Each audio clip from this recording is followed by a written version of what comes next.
Hi, everybody. Thanks for joining our webinar this afternoon or this morning, depending on where you are. We are here to do smart cold storage in action with Geyser Data and Archiware P5. Geyser Data, this webinar will involve me mispronouncing Geyser Data the whole way through, so enjoy that. This is David speaking from Archiware. I'm in the UK, and with me today, I've got Manjusha from Geyser Data. Hi there. Hi, you got it right this time. Congratulations. Yes, I think I've got a good feeling about my pronunciation in the next 45 minutes. So this webinar is being recorded, and you are invited to ask questions. The recording you'll get a copy of along with the slide deck, so you don't need to write anything down. And please ask us questions. And Manjusha, you said that your CEO might be around to do some deep questions at the end of the webinar. We can put Yes. him on the microphone if he's up for it. So yeah, anything that you want to ask regards this hybrid cloud storage solution, which is pretty unique and pretty interesting, then put your questions in the questions box, and we will go through all of those at the end of the webinar. So coming up, I'm going to give an introduction to Archiware P5 software, which some of you may be familiar with, but I'm sure a lot of you probably know nothing about Archiware, so I'll fill in that gap. And then Manjusha is going to go through the Geyser Data proposition, the hybrid cloud storage, and then we'll do a live demo. We're brave and we do live demos here of the Geyser Data admin panel and the Archiware admin, where we'll send some data, some archive data, and retrieve some data and show you the end-to-end workflow, because it's all quite straightforward and easy to cover quickly. And then we'll take your questions. So how's that sound? Let's begin. Awesome.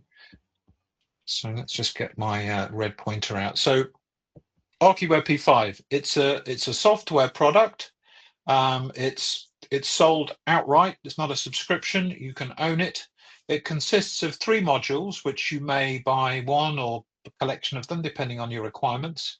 We've got backup and archive, where backup and archive can both either write to LTO storage or cloud storage broadly. And we have a lot of archive customers in media entertainment, in medical science, security, and so on.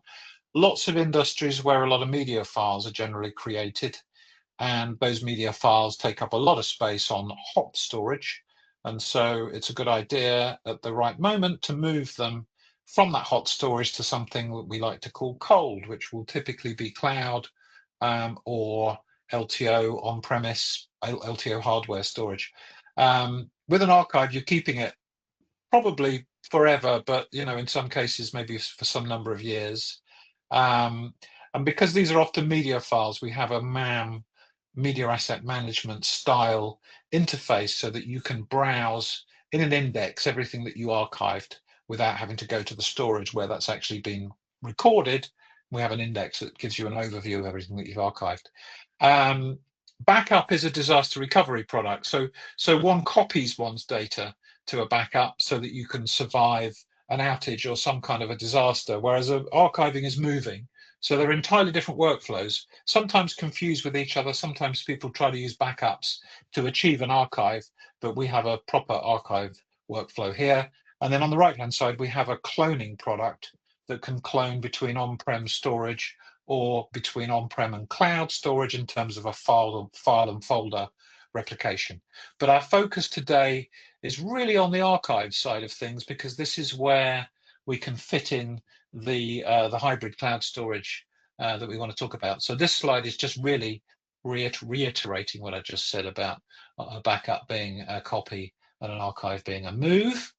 And here's a schematic of how it might work. So this is your on-prem infrastructure containing a couple of NAS devices. So you put P5 on some host where it can run, and then it can read the data from the on-prem storage, and it can send it over here to Geyser Data, where those guys will put it on tapes for you. Think of it as outsourcing your tape library. And then when you want something back, their tape library will provide it back to you. And the whole interaction here is done using the S3 protocol. from the left-hand side, the right-hand side looks exactly the same as, for example, Amazon Deep Archive or the Azure equivalent. Those are products that are also cloud-based, probably also using LTO tape, because there's no way that the cost per terabyte can be achieved without using tape. So there's one scenario where we're migrating on-prem to Geyser Data, where we're locally indexing everything. And this means that we have a browser interface which allows us to see the files, in this case some security camera files that we archived, browse down a familiar path, folder structure that the customer might know their way around. When you get to a folder full of files, you can see thumbnails of those files because they're media files. We can provide a short, very low resolution proxy that you can play back in the browser. Again, so you can identify that these are the files that you're looking to recover back. So this is our media asset management style interface. You can also search in here if you know a file name or some piece of metadata that's been stored. So the whole interaction with the P5 software takes place in a web browser. So this means that you can have multiple people doing stuff. You can archive and restore using this interface. Another scenario that you could think about achieving with this combination of the Geyser Data storage and P5, maybe you are an organization that has some hot storage on premise. Maybe this is media production, so we're doing editing. So we see a lot of customers where they're some on-prem storage, but also they're using cloud vendors storage to share and to actually do editing from. I'm thinking that one such product is Lucid Link that we were just talking about before we started the webinar. So something like Lucid Link in the cloud, something like a load of NAS storage on-prem, both of those are considered hot storage because those are your day-to-day, mount it on the desktop of your Mac, do your editing, do your work storage. But when the time comes that a project is completed, that hot storage is expensive. So that completed project, you don't want to keep that on there, but at the same time, you don't want to dispose of it. So that's when you do your archive, and now it's in your cold storage. Now it's in your Geyser Data cold storage, where it can remain forever at a relatively much lower cost than it would have costed to leave it in this cloud up here. And then you can easily access it using that browser-based interface that I just showed you. So this slide really illustrates that there's more than one cloud. There are hot clouds and there are cold clouds. I suppose there's something to see here about cumulus nimbus or something like that, but I'm no weather expert.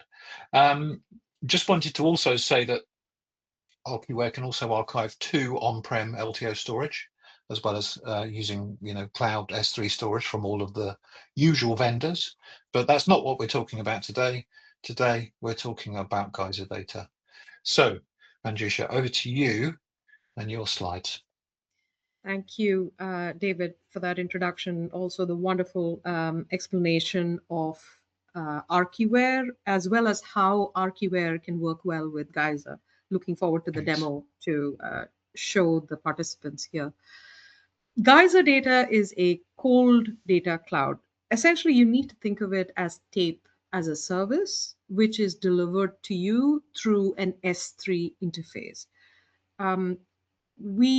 What makes us different from a provider like AWS Glacier or Deep Glacier is we have zero egress fees, zero retention penalties, zero API call fees. Our invoices are very simple. It's typically one line item which talks about the capacity, and that's it. The other differentiator is dedicated infrastructure. So if you were to sign up with us, say you sign up for Geyser Data to archive or backup 100 terabytes, that works out to about 6 tapes at the back end. We dedicate those 6 tapes to you, which means there's no other customer data written on those tapes. What does that mean? It means that we have faster time to first byte. Your data is not sharded across multiple media. It's in your tapes, and then that tape is presented to you through that interface. The other advantage is very unique. We offer a feature to air gap your data, and that can be done through the console. you log into the console, you choose the material that you want to air gap, you click on air gap, 2FA, password, and at the back end, that tape is taken off the drive, but it will remain within the library. It's not vaulted. Now, when you want to un-air gap it, again, through the console, 2FA, password, then the tape is put back into the drive. So it's that added level of protection that we can offer. We are cloud native, so we are S3 and Glacier S3 compatible. What that means is if you have an application like Archiware, which is also S3 and Glacier S3 compatible, integration becomes extremely simple. And you can do this in a matter of minutes. And you'll see that in the upcoming demo. We can move to the next slide. Okay. Geyser Data essentially offers the best of both worlds. These slides will be shared with you after this presentation, but I just wanted to highlight that on-prem, there are a lot of advantages. You have full control over the tapes that you have in your location, and you own those tapes, so to speak. And with Amazon Glacier, there's multi-tenant, it's pay-per-use, it's that offers ease of usage. What Geyser Data does is gives you cloud simplicity with tape economics, dedicated private tapes. It gives you, it's an as a service model, and there's instant access to your data. One feature that we do offer on request is if there are customers who would like to get their tapes, we can send it to them at an additional fee. And that's something that a cloud provider does not offer today. We can move on. There we go. So what you get is an S3 Glacier S3 compatible interface. There is hardly any code changes or refactoring or retooling that you would have to do at your end. Dedicated tapes per customer, so data is siloed, customers are siloed, and it's air gap ready. You can use automated lifecycle policies in your application, so it's set it and forget it. Now, how we do it at the back end is we have tier one colos. We partner with Digital Realty at the moment. We have a facility in LA, and we have a facility which is coming up in London by March. The tapes are from the tape cube is from Spectralogic. Those are our partners. Our console essentially is the control plane that helps you with indexing, verification, and retrieval. One of the other features that we've developed in Geyser is Cloud Sync. What that does is if you have a bucket in AWS or OCI or Wasabi, you can have Geyser Data listen to that bucket, and any changes that happen in that bucket will be replicated into Geyser Data. If there are deletes, we would ignore that. But if there are any changes, Geyser Data Cloud Sync would actually crawl through that bucket, identify the changes, and replicate it into Geyser. This makes it simple to sync between clouds, and that's why it's named Cloud Sync. We can move on. So just to go back to that cloud sync, so effectively you have an S3 client built into your control plane that you can connect to any of the cloud vendors, give it a bucket, and then you'll Yes. just sit there and copy that stuff down and put it onto your cloud as Yes. a second maybe insurance policy type of scenario. Yeah, It could got it. be a second copy. It could also be the first and second copy of a backup. We can all, and as we go through the demo, we can talk about the dual copy and single copy option that we offer on Geyser. Yes, because that's an option when configuring the bucket, isn't it? Yes. Okay, perfect. So that brings us to the live part of our presentation. So I'm going to switch tabs here, and sitting here ready and waiting, I have my Geyser Data backend administration panel into which I'm logged in. So this is going to be very familiar to anybody who has set up cloud buckets with any other vendor, really. So you're going to come in here. First thing you're going to do is make some access keys, where you'll get a key, this part here, the visible part, plus a secret key. And those are the things that you need to plumb in to whichever software is going to be writing data via the S3 protocol to the Geyser Data cloud storage.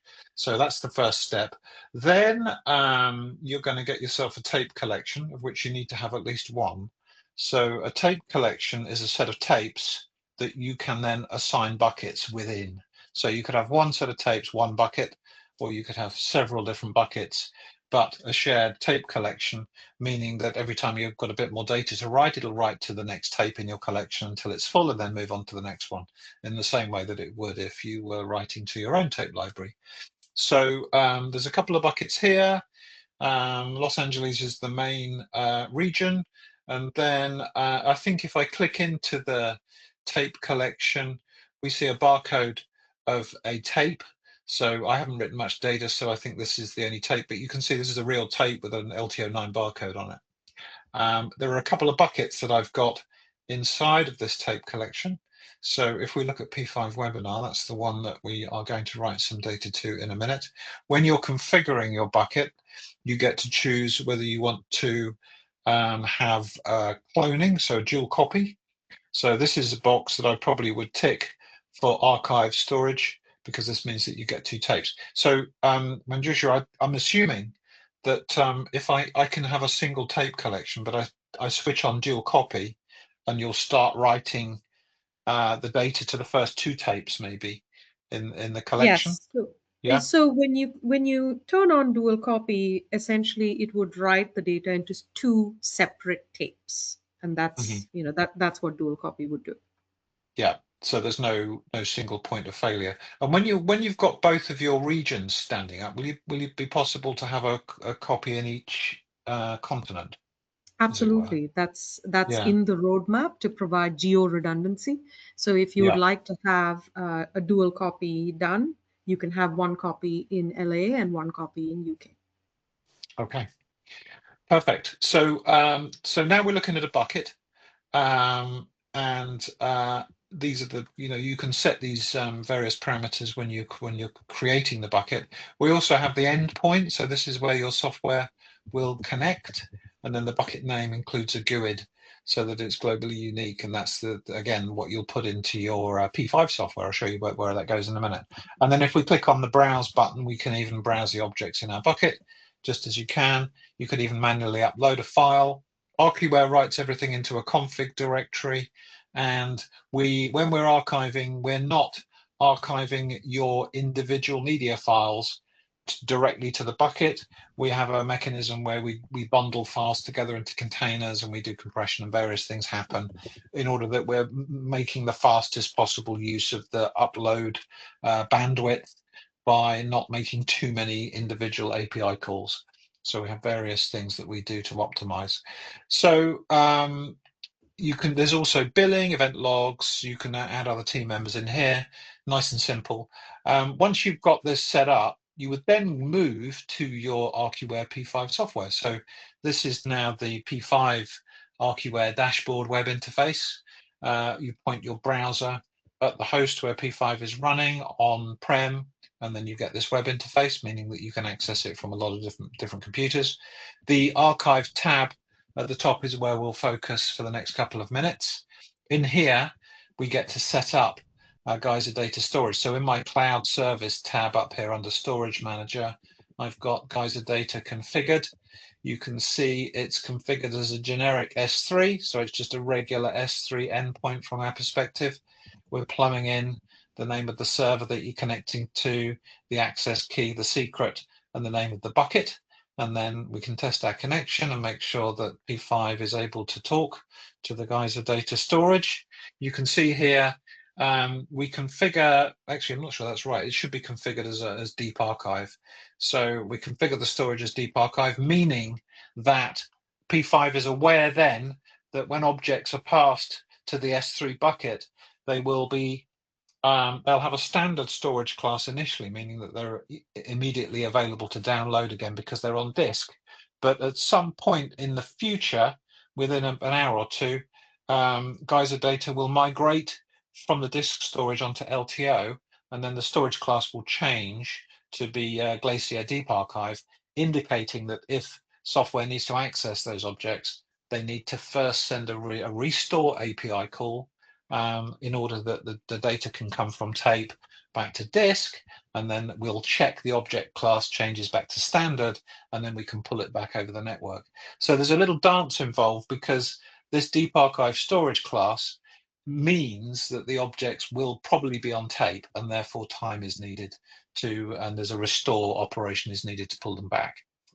So with that, all of that stuff covered, what we do then within P5 is we configure something called an archive plan, which is simply a workflow about how we're going to archive files to this remote storage.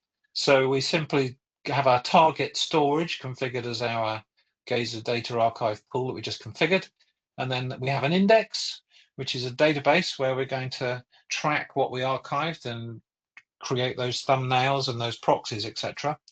There's a bunch of tabs up here to go into more details about doing incremental archiving and how the previews are generated and so on. So beyond the scope of what we're doing here, but there's lots of things that you can, lots of knobs that you can tweak there. But once that's all done, you simply can browse your storage in this web interface. So here's some sample data, and we can choose things that we want to archive, like this folder here, and this zip file and so on. Add them to a list of things that I want to archive, like so. And then when I'm ready to go, I hit the archive button, choose my archive to Geyser Data option, and hit start. And then I can monitor this job running. So it's sitting at the top here, archiving. And you can see down at the bottom, there's a job which we ran in the earlier European session of this webinar, which was this morning for me. And you can see 87 files are being archived. Those have already been uploaded to the Geyser Data storage. And the next thing Archiware will do is just generate those previews, which are the thumbnails of those files. And then the job completes down at the bottom, just like the one that completed this morning. So the upshot of that is that those files are now added to our hybrid Geyser Data Cloud storage. And if I go to my Restore tab over here and look in my archive and look in my archive index here, you can see that these two items here have got an archive date of 1821, which is the time here in London right now. So I archived some things a couple of days ago, and this folder a few days ago, and I can browse this just like a file system. So I can go into my CCTV video folder, for example. I can see a load of security camera files. I can see thumbnails over here in the middle of those files, and then I can play back. I think we're capturing 20-second clips, very low res, but just so that one can look at media files in here and have an idea if this is what we're looking for in order to recover something. And then from here, I could choose to recover this selection of files, add those to my restore selection, and then I can continue to browse. I could even do a search for name contains string bus to find some more clips of buses. I can then identify which folder those are in the index. So this is, it's a media asset management style interface, very well adept at handling media files and showing you what you've got. And then when we know that we want to recover the files in the list here, we can hit restore. We can choose where we want to recover the files to. So let's make a restore 3 folder so that we've got an empty folder to restore to. And then if I hit next, now these files should be on tape, so this should take a while to recover these files, but you'll see the beginning of the process. So the first thing we do is we say pulling containers, and this means that we are downloading the objects that we put in the Geyser Data storage that we need to perform this restore. And so these are being pulled. There's a restore request will go in. The tape library will come to life and start moving tapes around. And then as soon as those objects are available for us to download, we'll pull them down. There's a restore job here that we ran in the previous webinar. And I think not all the files were recovered because I restored them back to a folder that already had some files in it, and therefore we didn't overwrite them. So you can see that is indicated in our log here. So just to give you some detail on how that works.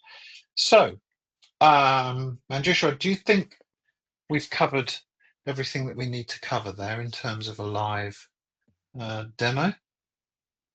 From a demo perspective, we have, but I do want to cover the two features of compression and encryption that we offer in Geyser Data. So when you create a tape collection, you can choose to opt In in. fact, let me make a new one just to illustrate Yeah, what it thank you. looks like. So, yeah.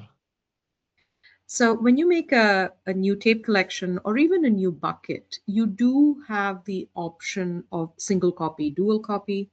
And then there are these two checkboxes there for compression and encryption. We have customers who have non-media files, databases and text files and all of that, and they benefit greatly from choosing to compress their data with us. We do charge a nominal fee for per terabyte for compression. And we also offer an additional encryption. We have several customers who choose to encrypt their data before moving it to Geyser, and that's perfectly fine.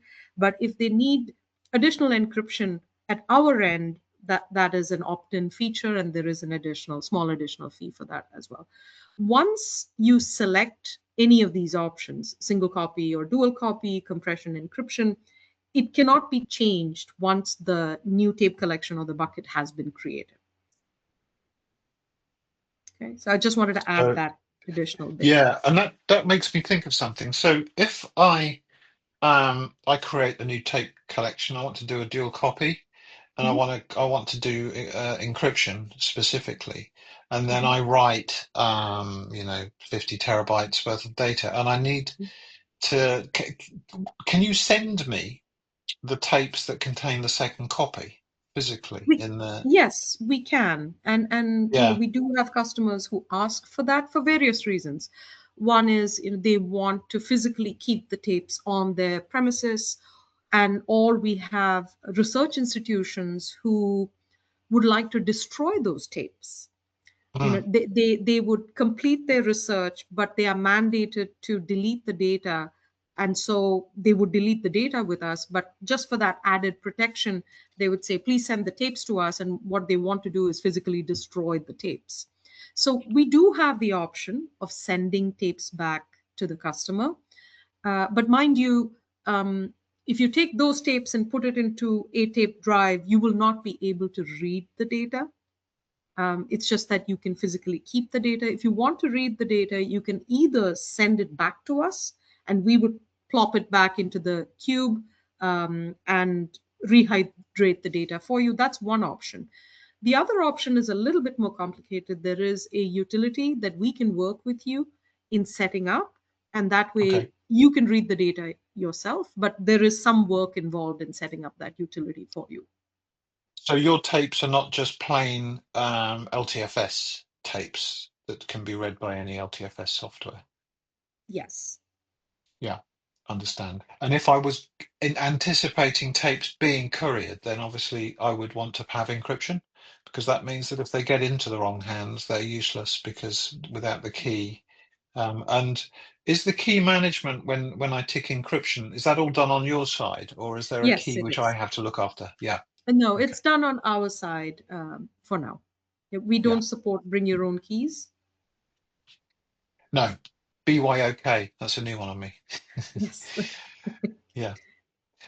Excellent. Okay. So there's a nominal charge to enable compression and encryption, and I think you mentioned your prices, didn't you, earlier in the webinar, like a rough idea of the end user costs. Yes, I think I mentioned that in the previous webinar that we did for EU. Now, if you're working with a partner or a reseller, they would share their pricing with you. But Yeah. our suggested end user pricing in the US is $1.55 per terabyte per month.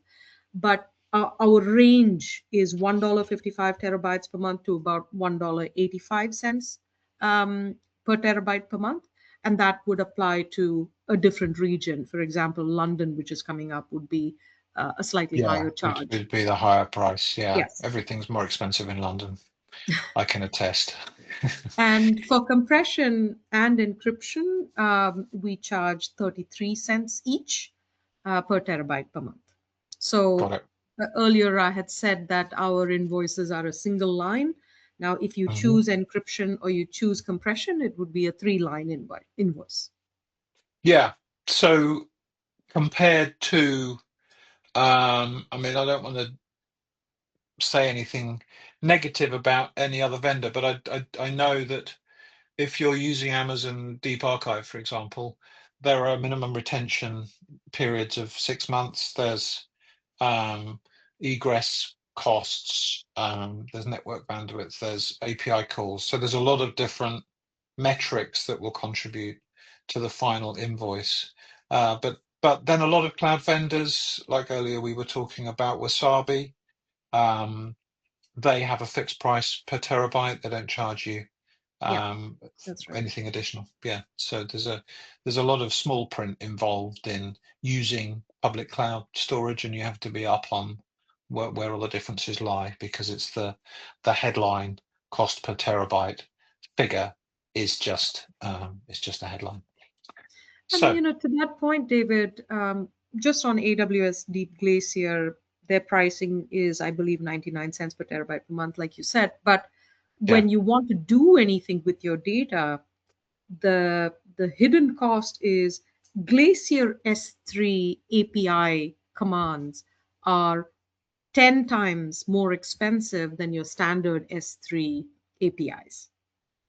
yeah, So what you pay for an API call in standard S3, you'd have to multiply that by 10 if you're using a Glacier S3 API call. So yeah, that's yeah. the hidden cost that you have to factor. One of them, yeah. And if you have 100,000 objects in your bucket and you just want to do a directory listing to see the total size, for example, that's 100,000 API calls. Yeah, so Exactly. it's kind of crazy. Okay, right. Well, that concludes all of the info that we wanted to convey. So I hope that all made lots of sense, and you're all excited by the prospects and solutions and workflows that this makes available.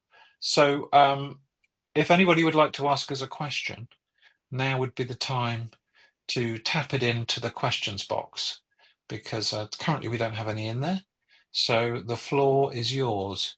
So we'll give you a moment to type stuff in. And if you don't have any questions, then okay, I've got a question, one from Bob, who's asking about the licensing model for Archiware. So no, it's not a subscription model. You own the software outright. There's a question that we often get. So we're not going to ask for a monthly subscription with a slightly lower annual cost. You buy the software, it's your software. You get a year's worth of software updates included, and then there is a maintenance renewal. So in order to keep access to the updates, we like you to give a bit of money to keep the software developers in shoes. But yeah, apart from that, you own the software. Obviously, that's a different deal with cloud storage. You have to pay for cloud storage month by month, because you are outsourcing all the hard work to somebody else, so that you don't have to get your hands dirty. So yeah, I hope that answers your question, Bob. And let's just close that one. So I'm not seeing any other questions coming in. So I guess, David, I have a question for you that I'll ask on okay, behalf of everybody. Is there a yeah. way we can get trials for both of these products? Ah, good question. I prepared some slides in anticipation of this very question. So the answer is yes. So if you're interested in an Archiware trial, you can download the software and you can grab yourself a 30-day trial by just giving an email address in a form. And then you probably want to contact your local partner to get a bit of assistance, because the local partners are always very helpful and might even get on a Zoom call with you and make sure that your evaluation is running nicely. And then on your side, Manjusha, you've got the console Geyser Data.com register link where you can get 2 weeks free trial. So that That's right. means you can start creating tape sets, buckets, and throw data in there. And if you do both trials, then you can do everything that you just saw me do and see if it fits your needs. So yes, trials are available, and we'd be very happy for people to investigate further. So that's that question out the way, and I think, like, a little bit earlier than anticipated, because not so many questions, we can wrap things up. So thank you, Manjusha, for your time and for joining us for this webinar. I think Thank we you have so much, something David. really This interesting is together. So this has been a lot of fun. Thank you very much, and I agree with you. I think we have something very interesting together. we do. And just before we go, one of the things that we were chatting about before we opened the curtains on the webinar was, I think, given the IT storage shortage, which is currently starting to affect a lot of the resellers that I'm in touch with, being educated about this hot storage, cold storage, and talking to end users about, you don't have to have everything. Everything doesn't have to be hot storage. Stuff that you don't need to access very often, you can push that to cold storage. There's lots of different kinds of cold storage, but in order to achieve this around $1 per terabyte, it has to be LTO storage, because disk storage can't compete at that price point, nor can it compete with the stability. If you want to keep something for 20 years and so on, hard drives don't last as long as tapes. So we think that's a really interesting place for tape and cold storage to fit in with what's happening in IT at the moment. Well, it's a good job which I started to mumble on, because we've got a question from Mark. So Mark says, if using Geyser for backup, can LTO tapes have a retention date so the tapes can be recycled? That's a great question, and I was Yeah. actually just beginning to type out a response. But Mark, that's not available natively within Geyser, but you can manage it with lifecycle policies with the application that you're using to back up and archive into Geyser data. For example, that possibly that's something that you could do with Archiware or any other application that you're using to back up or archive. And what happens to those tapes once the data on those tapes have been deleted and flushed out, the tapes will be reformatted and then made available back to customers. And those same tapes may not come back to you per se, but the tapes will be made available to customers. And reformatting those tapes takes about 5 minutes or so. So it's a pretty quick process. I hope that answers your question, Mark. Just to add, because we have our backup module within P5, if you're backing up to cloud storage with P5, you can set a retention. So you can say, I want 90-day retention. That means every day we run a backup, we make a snapshot of what was there on that day, and then we age those out. And when we have a snapshot that's 90 days old, we'll remove that data from the backup. And in order to do that, we'll delete the objects in the cloud storage that had that data. And maybe we'll back up again some files that are still on the storage in order that we still have everything that we need in the cloud. So this will work with Geyser Data, because Geyser Data supports the S3 objects. Ultimately, what we're doing is we'll be deleting some of the S3 objects that we're giving to Geyser Data. And I guess if a tape is just full of objects which have been deleted, then I guess on your side, I don't know this, but maybe there's a mechanism by which that tape becomes available again, in That's which right. case So it that's kind of closes the yeah. circle. Yeah. Yes, So that's right. yeah. So yes, is the short answer. You could certainly use this storage for backup, and we've got lots of customers using cloud storage generally for backup. So yeah, no reason why not to use this, because it behaves just the same as regular cloud storage. So yeah, this follow-up question from Mark, or does the tape pool grow continuously? So no, because that would just end up costing, the bill would get bigger each month, and you want the bill to basically plateau where you're adding some data, but some is coming off the other end. So that would be the way that works. So Mark, thank you for the question, and I hope you like the answer. And with that, we'll wrap up then. So I think I've already said this, but thanks. And we'll email everybody with a copy of the webinar and the slides, and enjoy the rest of your day, Manjusha. You too. Thank you, David. Thanks, everybody. Thanks for joining us. Bye for now. Bye. Bye.